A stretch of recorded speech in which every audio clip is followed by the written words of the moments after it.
प्रणाम मित्रांनो.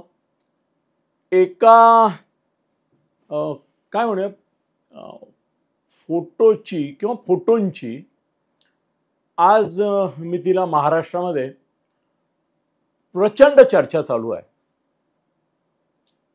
मी कॅल्क्युलेट केलं की वेगवेगळे रील्स, शॉर्ट्स, यूट्यूब, फेसबुक, व्हॉट्सॲपचं काही मला एक्झॅक्ट फिगर नाही मिळाली, पण बाकीच्या ज्या कळल्या त्याच्यावरून आत्तापर्यंत महाराष्ट्रामध्ये जे फोटो मी आता माझ्या थंबनेलमध्ये म्हणजे मुखपृष्ठावर टाकलेले आहेत ते फोटो जवळजवळ 3 कोटीहून अधिक लोकांपर्यंत पोहोचलेले आहेत, तसेच्या तसे.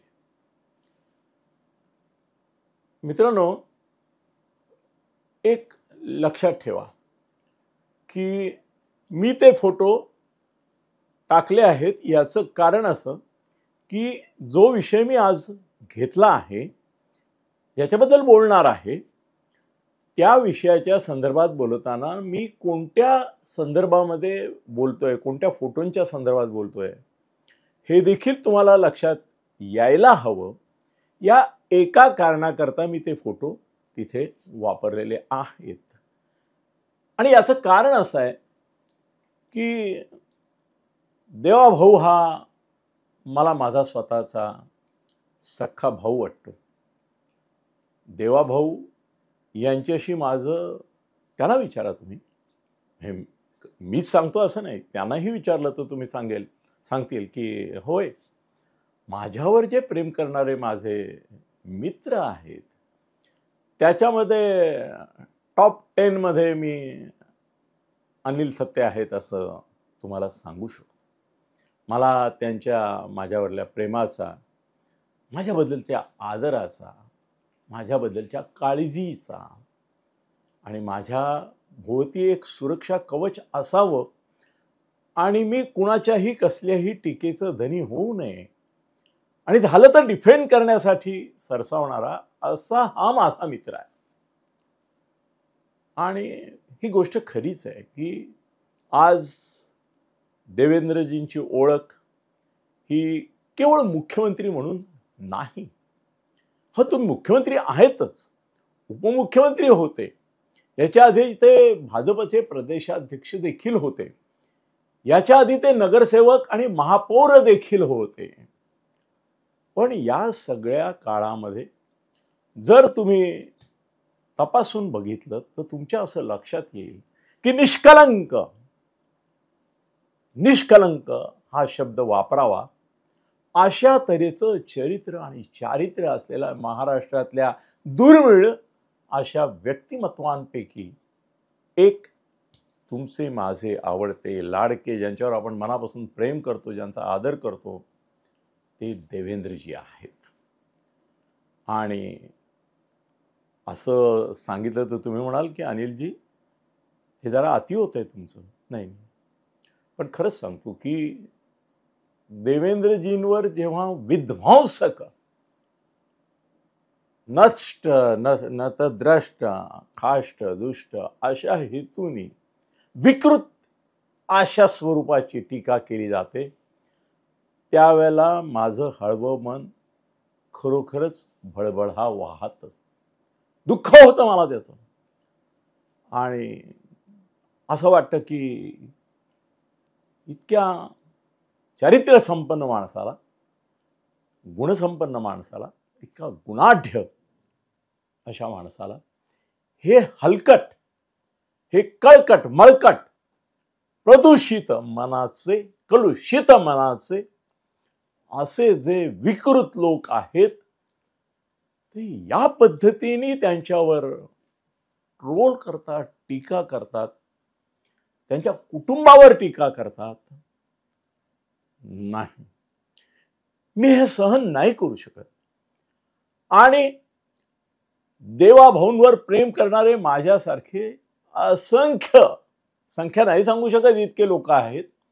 मला आश्चर्य वाटतं की ज्या क्षणाला फडणवीस कुटुंबाच्या चारित्र्य हननाची, प्रतिमेचं विद्रुपीकरण करण्याची एक चुकीचा अर्थ अन्वयार्थ लावून अनर्थ करण्याची मोहीम समाज माध्यमांवर चालू आहे, त्यावेळेला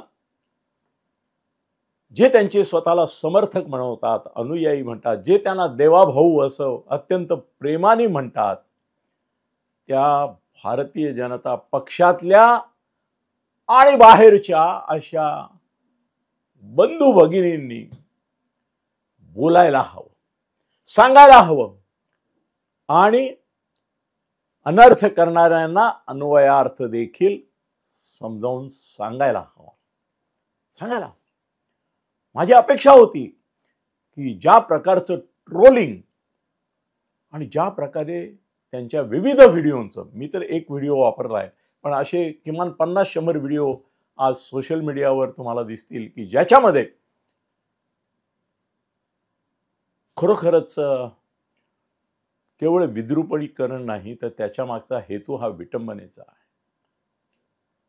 अत्यंत दुष्ट असा हेतू आहे. ते फोटो एक सौंदर्यवती म्हणून टाकावेत असे नाहीत. त्याच्या मागचा एक वेगळा कुटील असा डाव आहे, कारस्थान आहे आणि हे पसरवले जातात. त्याचा निषेध मला असं वाटतं की चित्राताई वाघ आहेत, इव्हन आपल्या अनेक भगिनी आहेत माझ्या की ज्या भारतीय जनता पक्षामध्ये आज आदरणीय अशा व्यक्तिमत्व म्हणून, आदरणीय व्यक्तित्वाच्या कर्तृत्ववान महिला म्हणून नावं घेऊ शकतो मी पुष्कळ. त्यांनी याचा निषेध करायला पाहिजे, त्यांनी पुढे यायला पाहिजे, त्यांनी समजावून सांगायला पाहिजे. स्त्री स्वातंत्र्याच्या गोष्टी करणाऱ्या आणि अमृता फडणवीसांवर तुटून पडणाऱ्या, त्यांचे विटंबनेचे व्हिडिओ टाकणाऱ्या अशा लोकांच्या पुढे ताकदीने चित्रा वाघ यांच्यासारखा, अरे वाघीणच ना तू चित्राताई, तू नकोस बोलायला. मी जे आज बोलतोय किंवा बोलणार आहे ते चित्राताईंनी बोलायला पाहिजे. ते अधिक अर्थपूर्ण झालं असतं आणि अनर्थाला शह देणारा झाला असतो. मित्रांनो, एक लक्षात घेतलं पाहिजे की तुम्ही अनेक सेलिब्रिटीजना बघत असता. आज महाराष्ट्रामध्ये नीता अंबानी आहेत, अमृताजी आहेत, अशा किमान एक 5-10 सेलिब्रिटी महिला आहेत. कोण आहेत? सेलिब्रिटी महिला आहेत. हा, नीता अंबानीच्या मागे संपत्ती उभी आहे, ठीक आहे. अमृता वहिनींच्या मागे सत्ता उभी आहे, म्हणजे सत्तेची ताकद, शक्ती, जी देवेंद्र भावांची शक्ती ती उभी आहे, असं म्हणून त्यांना सेलिब्रिटी म्हणून स्टेटस मिळत आहे. असं जर तुम्ही म्हणालात तर मला त्यात काही गैर वाटणार नाही. मी नाही तुम्हाला दोष देणार की अरे त्यांना महत्व आलंय कारण त्यांचा नवरा मुख्यमंत्री आहे आणि यांचा नवरा उद्योगपती आहे, देशातला जगातला मोठा. पण मित्रांनो, तुम्ही केवळ त्या सेलिब्रिटी आहेत, केवळ त्या एका मोठ्या महान अशा व्यक्तीची पत्नी आहेत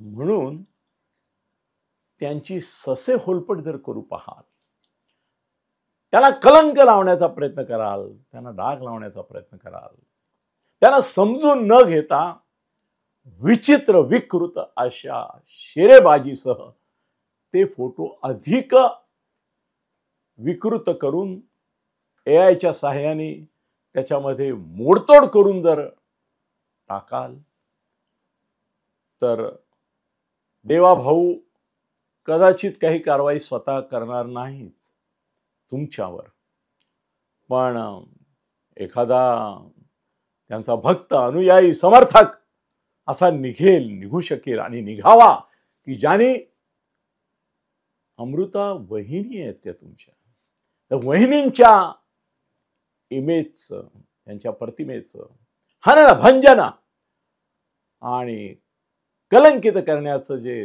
कारस्थान डाव एक शिजवला जातोय आणि पार पाडला जातोय आणि 3 कोटी, 5 कोटी, 2 कोटी, 1 कोटी लोकांपर्यंत तो पोहोचवला जातोय, त्याच्या विरुद्ध एखादी पब्लिक इंटरेस्ट लिटिगेशन टाकायला पाहिजे की एका स्त्रीच्या संदर्भात तुम्ही काय प्रकारे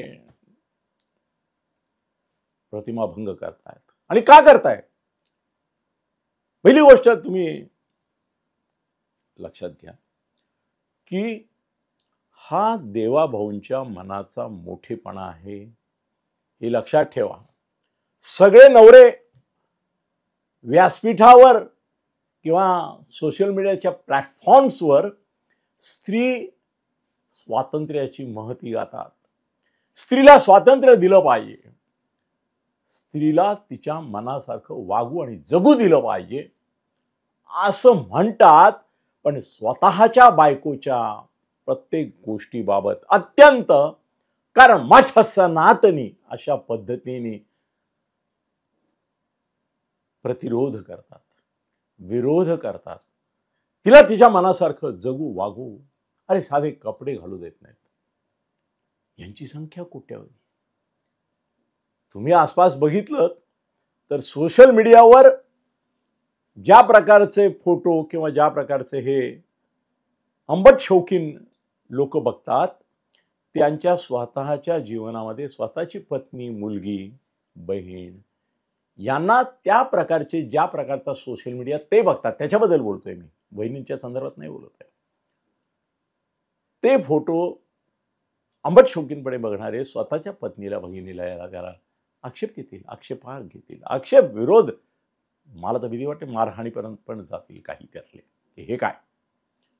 पण तुम्ही लक्षात घ्या, आधुनिक काळामध्ये आधुनिक स्त्री जी स्वतंत्र विचाराची आहे, जी स्वायत्त आहे, स्वावलंबी आहे आणि जिला स्वतःचं मन आहे, जिला स्वतःचं भान आहे, जिला स्वतःचे विचार आहेत.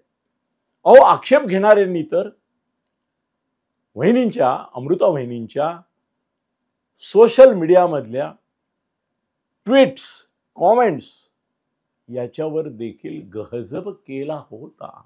केला होता की नाही? केला होता. मग त्यांच्या पोशाखाबद्दल, त्यांच्या वस्त्रांबद्दल, आभूषणांबद्दल सुद्धा, प्रतिमेबद्दल, त्यांच्या व्यक्तिमत्वाबद्दल तुम्ही असा एक प्रदूषित, कलुषित असा दृष्टिकोन ठेवून हिंमत नाही तुमची डायरेक्ट लाखो लोक करतायत कॉमेंट, त्यातले काही इतके हलकट पण आहेत की जे लिहू नये, जे बोलू नये, जे सांगू नये त्या पद्धतीने अर्वाच्य, अश्लील, अनैतिक, असंविधानिक सुद्धा अशा कॉमेंट्स करतायत. देवाभाऊंनाही त्याच्यामध्ये ओढतायत. पण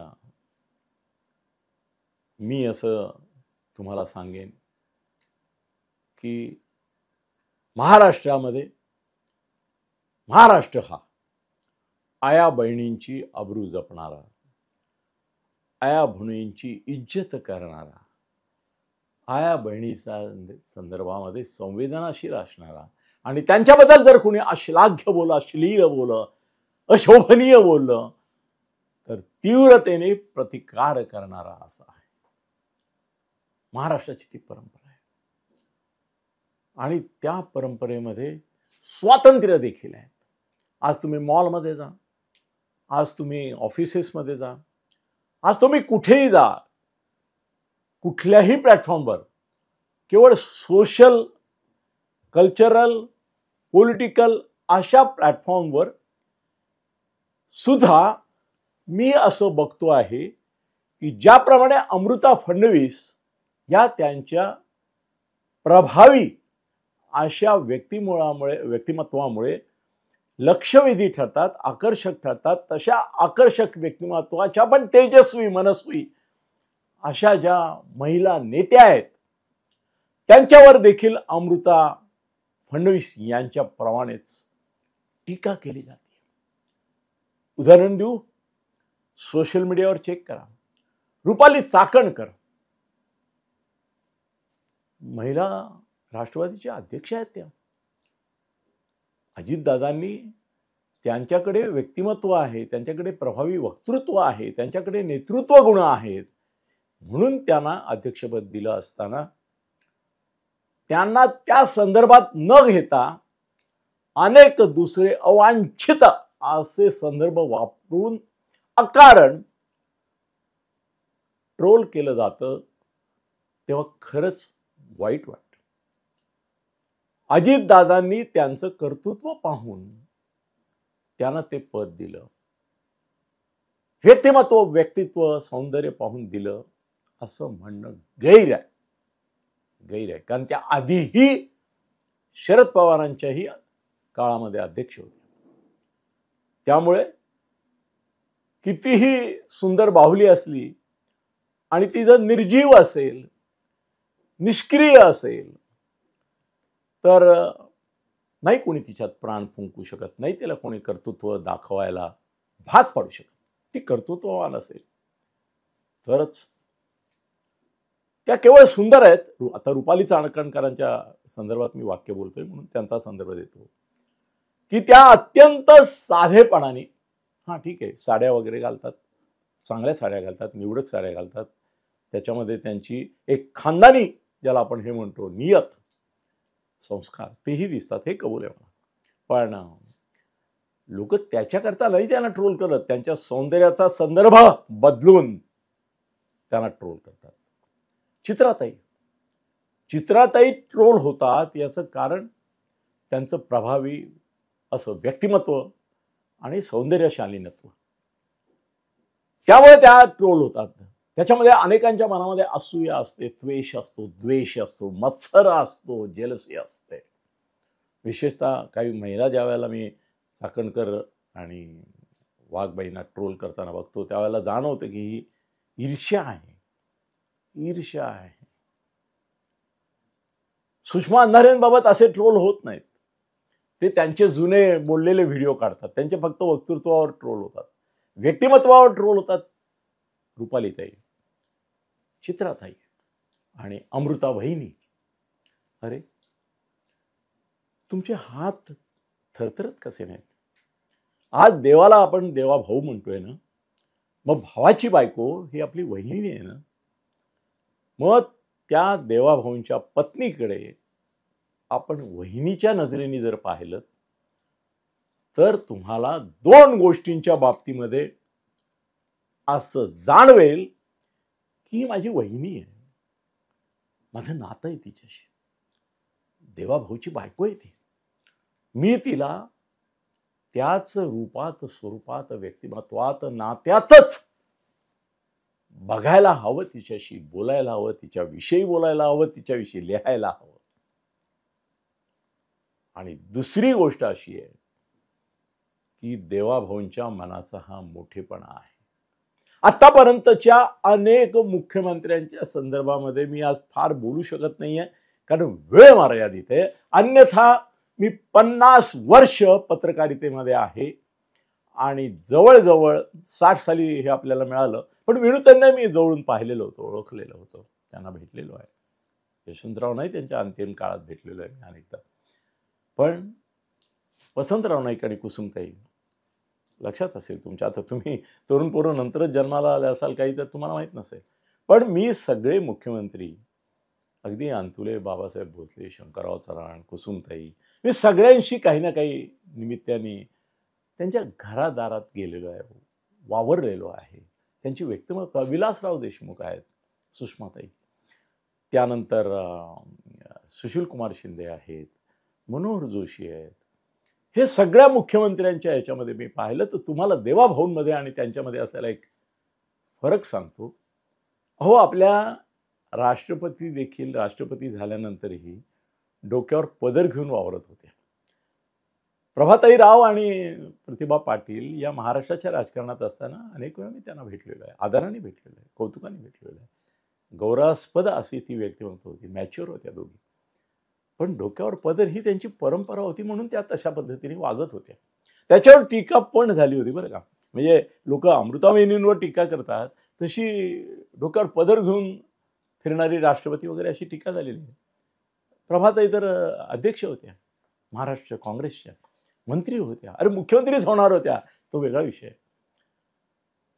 अमृताताईंच्या बाबतीमध्ये अरे तुम्ही आम्ही जी मंडळी आहोत, पुरुष मंडळी, ट्रोल करणाऱ्या बायकाही असंख्य आहेत, लाखोनी बायका पण आहेत, पण तुम्ही त्या पोशाखावर ट्रोल करता त्यावेळेला हे लक्षात घेत नाही की देवाभाऊ स्वतःचं स्वायत्त, स्वावलंबी, स्वतंत्र असं एक अस्तित्व तत्व सिद्ध केलेलं आहे प्रभुत्व त्याच्यातून त्यांनी, आणि ते त्यांच्या मनाप्रमाणे वागत असताना ते कुठल्याही प्रकारची बंधनं, निर्बंध आपल्या पत्नीवर स्त्री स्वातंत्र्याच्या कल्पनातून लादू इच्छित नाही.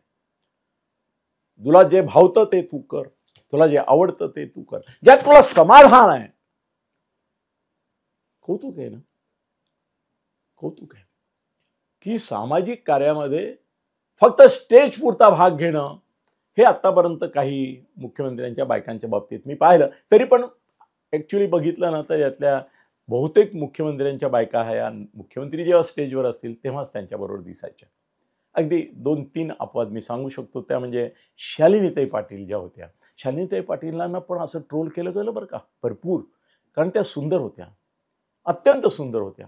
त्यांचे ते ठसठशीत कुंकू आजही मला पूर्ण चंद्रासारखं माझ्या डोक्यात आहे माझ्या. किंवा त्या कुंकू लावलं नाही त्यांनी वसंतदादांच्या निधनानंतर, त्यावेळेला मी ज्यावेळेला भेटलो त्यावेळेला माझ्या डोळ्यात अश्रू आले.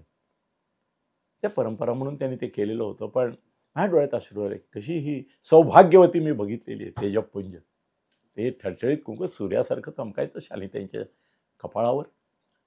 आणि बाकी आपल्या महाराष्ट्रामध्ये जणू काही सुंदर असणं हा स्त्रियांना शाप आहे राजकारणातला का. ही केनिया चंद्रिका, मी तिला चांगलं जवळून ओळखत होतो, भेटलोय अनेकदा. तिला किती बदनाम केलं अशोक चव्हाणच्या नावाने. अशोकला मी जवळून ओळखतो, he is a family man. तुम्ही अशोकच्या संदर्भात, भ्रष्टाचार संदर्भात बोलला, आदर्श संदर्भात बोलला, मी काय बोलणार नाही तुम्हाला, आक्षेप घेणार नाही. पण त्याच्या स्त्री दाक्षिण्य, त्याची बायको अमिता, ती पण मला चांगलं ओळख, आमचं माझे घरगुतीच संबंध होते ना. अमिता, ती पण आज आमदार आहे, त्याचा मतदारसंघ अमिता सांभाळते. आणि त्याला त्यांनी स्वातंत्र्य दिलेलं आहे तिला. प्रत्येक व्यासपीठावर तुम्हाला अमिता दिसेल, एक वेळ अशोक नाही दिसणार. महाराष्ट्रामध्ये काय राजकारण्यांशी तुम्ही भेटणं पण पाप झालंय का बायकांकरता, सुंदर बायकांकरता विशेषतः. आपली फुलवंती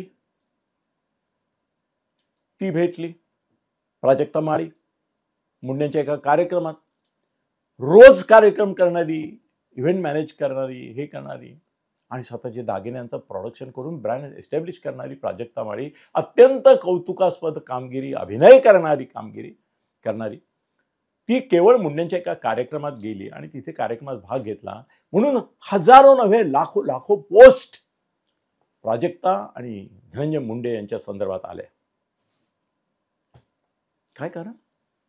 केवळ एकदा त्या स्टेजवर गेली याच्याकरता तिला तुम्ही बदनाम केलं ते का? हे सुंदर असणं हे पाप आहे. आता अशा बायकांनी काय बुरख्यामधून फिरायचं का तोंड लपवायची, काय करायचं काय? आज महाराष्ट्रामध्ये खरोखरच सांगतो तुम्हाला की अनेक महिलांना हा प्रश्न पडलेला आहे की मी सुंदर आहे, माझा गुन्हा आहे का, म्हणून माझ्यावर अशा तऱ्हेचं ट्रोलिंग केलं जातं का? या ट्रोलिंगमध्ये विकृती आहे, ती विकृती मी कशी बदलू, काय करू म्हणजे हे होईल. स्त्री ही विवाहानंतर पतिव्रता असणं, पतीशी एकनिष्ठ, हा चारित्र्याचा निकष आहे. ती कपडे कुठले घालते, वेशभूषा कशी करते, केशभूषा कशी करते, हे तिच्या चारित्र्याचा निकष नाही. हे चित्रपट सृष्टीत आणि नाट्यसृष्टीत सुद्धा मी पाहिलेलं आहे की त्यांची ती जी भूमिका असते त्याच्याकरता आवश्यक असे जे वेश परिधान करावे लागतात त्याच्यामुळे उलट सुद्धा त्यांच्यावर टीका होते, ज्या अत्यंत वेगळ्या असतात. गमत म्हणजे तुम्हाला एक उदाहरण देतो जे निगेटिव्ह आहे. सुलोचना चव्हाण, लावणी गायिका, लावणी सम्राज्ञी, त्यांचा नवरा अत्यंत अत्याचारी, निर्घृण आणि अत्यंत संशयी होता. अत्यंत मादक आवाजामध्ये सुंदर लावणी गाणाऱ्या सुलोचना चव्हाणना जन्मभर त्यांनी कैदी असल्यासारखं वागवलं. मला त्याच्या स्टोरीज माहिती आहेत, वेळ आली म्हणून सांगतो. आणि त्या स्टेजवर जेव्हा बसायच्या आणि गाणं गायच्या त्यावेळेला डोळे मिटूनच ते गाणं ऐकावं लागायचं. याचं कारण समोर शालीनतेची मूर्ती अशा सुलोचना चव्हाण बसलेल्या होत्या, पण ती शालीनता त्यांच्यावर लादलेली होती. पदर इथून असा झालेला नाही, डोईवरचा असा झालेला नाही चालायचा त्यांच्या नवऱ्याला. त्याचं तुम्ही कौतुक करणार का? चित्रा वाघ आहेत, आपल्या रुपालीताई आहेत, आणखीन पुष्कळ आहेत. माझ्या माहितीमध्ये 25 महिला अशा आहेत की ज्या महाराष्ट्रामध्ये त्यांचं व्यक्तिमत्व प्रभावी आहे आणि त्यामुळे त्या लोकांच्या लक्षात राहतात, लोकांना त्यांच्याबद्दलचं वैशिष्ट्य जाणवतं.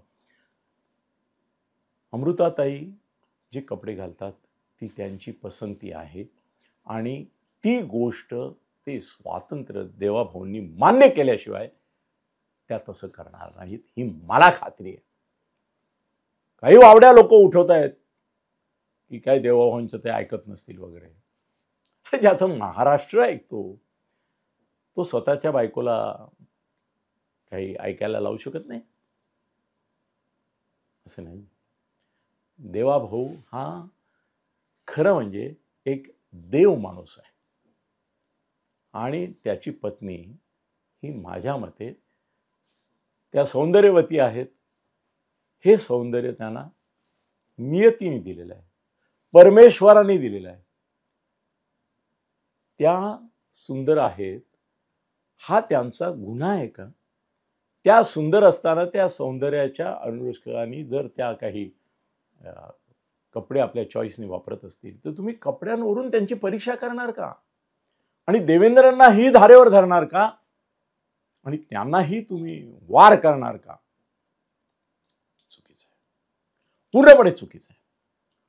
मी हे फोटो आत्ता एवढ्याकरता टाकले, मला ते पण टाकले नसते तरी चाललं असताना कदाचित मी तर 3 वेळा माझ्या स्टाफशी चर्चा केली, आर्टिस्टशी, की हे टाकूया का नको टाकूया, टाकू. तर ते म्हणाले सर हे टाकल्याशिवाय जे ट्रोलिंग चालू आहे आता त्याला प्रतिबंध बसणार नाही, कारण कोणत्या फोटोबद्दल ते ट्रोल करतायत ते लोकांना जर कळलं नाही तर कदाचित लोक म्हणतील की आम्ही वेगळेच पाहिले होते, कारण एआयने काहीही करता येतं आता आणि तसे एआयने केलेले फोटो असणारच.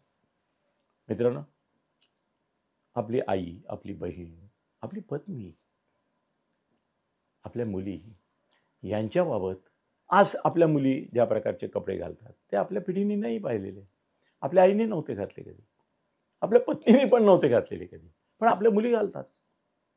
आणि त्यांच्या स्वातंत्र्याचा, मत स्वातंत्र्याचा, विचार स्वातंत्र्याचा, स्त्री स्वातंत्र्याचा असा दुरुपयोग करत नाहीत की ज्याच्यामुळे त्यांच्या चारित्र्यावर तुम्ही ठपका ठेवू शकाल. त्यामुळे अमृता फडणवीस ही देवाभाऊंची, एका देवमाणसाची पत्नी आहे. तिचा योग्य तो आदर ठेवणं, तिचा मान ठेवणं, सन्मान ठेवणं, अपमान न करणं आणि कलुषित प्रदूषित अशा दृष्टीने तिची विटंबना देखील सोशल मीडियाच्या माध्यमातून न करणं हे आपा भावांचं कर्तव्य आहे, आम्हा बहिणींचं कर्तव्य आहे, आपल्या बहिणींचं कर्तव्य आहे. मला असं वाटतं की अमृता फडणवीस यांना त्यांच्या मनासारखं जगू द्या, वागू द्या असं देवेंद्र म्हणतात, तर तुम्ही कोण टिकोजीराव लागून गेले की त्यांच्यावर अशा तऱ्हेचे आक्षेप घेता? बस करा, बंद करा. यापुढे या प्रकारचं ट्रोलिंग अमृता बहिणींच्या बाबत होता कामा नये.